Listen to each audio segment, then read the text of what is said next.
Hey students, before you get this video started, make sure you have your math notebook open in front of you. You're going to take these notes on the right-hand side, and then you can use the left-hand side for any entry tasks or Edpuzzle questions. All right, so this is section 2.3, which is about dividing mixed numbers. So in the last section, we divided just fractions. This time we're going to divide with mixed numbers. And our learning target is I can divide mixed numbers.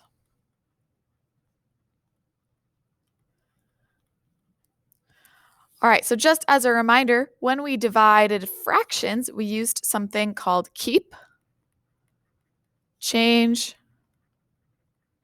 flip. We kept the first fraction the same, we changed our division to multiplication, and we flipped that second fraction. That's the exact same thing we're going to do today. Today, we just happen to have mixed numbers, so there's going to be a few extra things we need to do. Example 1 is going to be 2 1/4 divided by 3/8. So before we can keep, change, flip this, we need to turn our mixed number into an improper fraction. And remember, we do that using the acronym MAD. Multiply, add, denominator stays the same. So 2 times 4 is 8. 8 plus 1 is 9. Denominator stays as 4. So now we have this set up, 9/4 divided by 3/8. We are ready to keep, change, flip. Keep 9/4 the same. Change to multiplication. Flip the second fraction. Now that this is just a multiplication problem, we can use our cross-canceling. Remember, cross-canceling goes this way and this way. So if I look at 9 and 3, the biggest thing that goes into both 9 and 3 is 3. 9 divided by 3 is 3.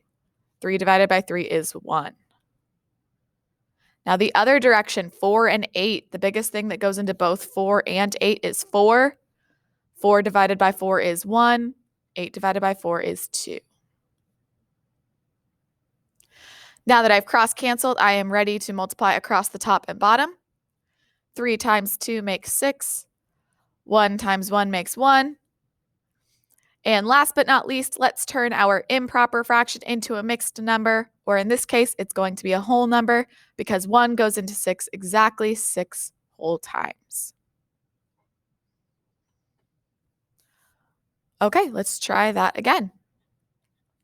Example 2 is 1 3/7 divided by 2/3. So again, to start off, we're going to change our mixed number into an improper fraction. Multiply, 1 times 7 is 7. Add, 7 plus 3 is 10. Denominator stays the same. We leave it as the number 7.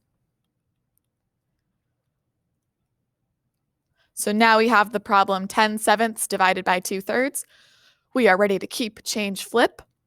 Keep 10/7 the same. Change division to multiplication. Flip the second fraction, so now it is 3/2.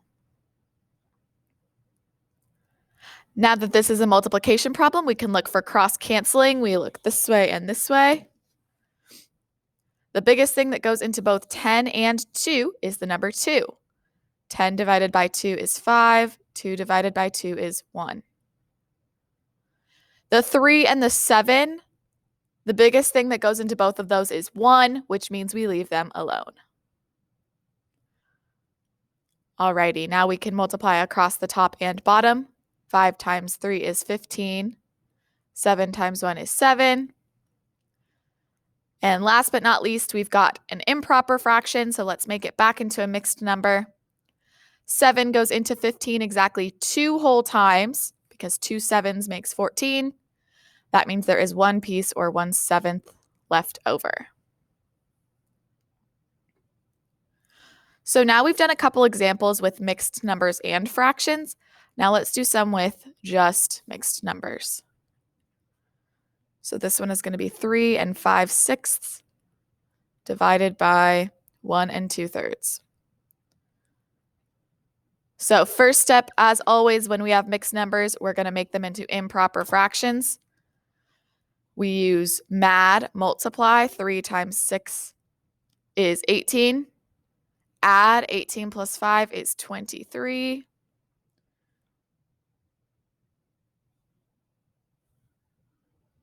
And then denominator stays the same. We leave it as the number 6. Again, multiply. 1 times 3 is 3. Add 3 plus 2 is 5. Denominator stays as 3. Now that we've done that, we are ready to keep, change, flip. We keep 23 over 6 the same. We change division to multiplication, and we flip the second fraction. So now it is 3 over 5. Now that it's a multiplication problem, we are ready to look for cross-canceling. With 23 and 5, the biggest thing that goes into both of them is 1, so we leave them alone. But with our 3 and 6, we can divide both of those by 3. 6 divided by 3 is 2. 3 divided by 3 is 1. Now we're ready to multiply across the top and bottom. 23 times 1 is 23. 2 times 5 is 10. And last but not least, let's make this back into a mixed number. 10 goes into 23 exactly 2 whole times because 2 tens makes 20. And we still have 3 pieces or 3 tenths left over.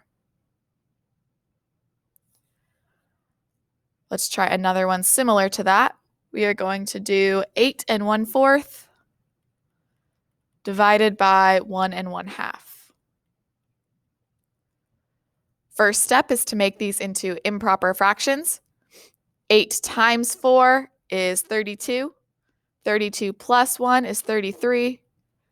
Keep the denominator as a 4. 1 times 2 is 2. 2 plus 1 is 3. Leave the denominator as 2. Now that our problem looks like this, we can keep, change, flip. Keep 33 over 4 the same. Change division to multiplication. Flip the second fraction, so now it is 2/3. Now that this is a multiplication problem, we are ready to look for cross-canceling. We look this way and this way.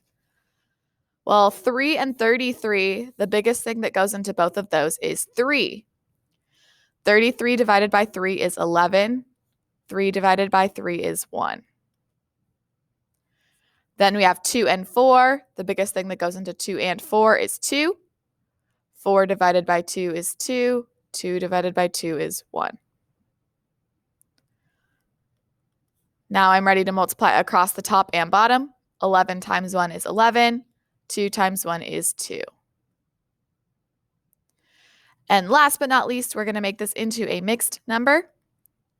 2 goes into 11 exactly 5 whole times because 5 2s makes 10, but we still have 1 piece or 1/2 left over.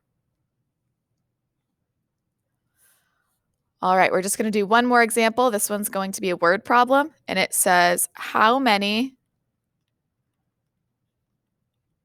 1/4-inch books fit on a 5.5-inch shelf? So we have a shelf that's 5.5 inches long, and we want to know how many 1/4-inch books can fit on that shelf. Well, to figure that out, we're going to use division. We're going to divide the shelf into 1/4-inch books. So we take the shelf length, 5.5, and divide it by the book length, book width or length, 1/4. To start off, let's make 5.5 into an improper fraction. 5 times 2 is 10. 10 plus 1 is 11. Denominator stays as 2. Now I'm ready to keep, change, flip. Keep 11 over 2 the same. Change to multiplication. Flip the second fraction, so it becomes 4 over 1. At this point, I can look for cross-canceling. I look this way and this way. With 11 and 1, the biggest thing that goes into both of these is 1, so we leave them alone. But with 2 and 4, the biggest thing that goes into both of those is 2. 2 divided by 2 is 1. 4 divided by 2 is 2. Now we're ready to multiply across the top and bottom. 11 times 2 is 22. 1 times 1 is 1. Now we've got to make this improper fraction into a mixed number, or in this case, it's going to be a whole number because 1 goes into 22 exactly 22 whole times. So that means 22 books can fit on our shelf.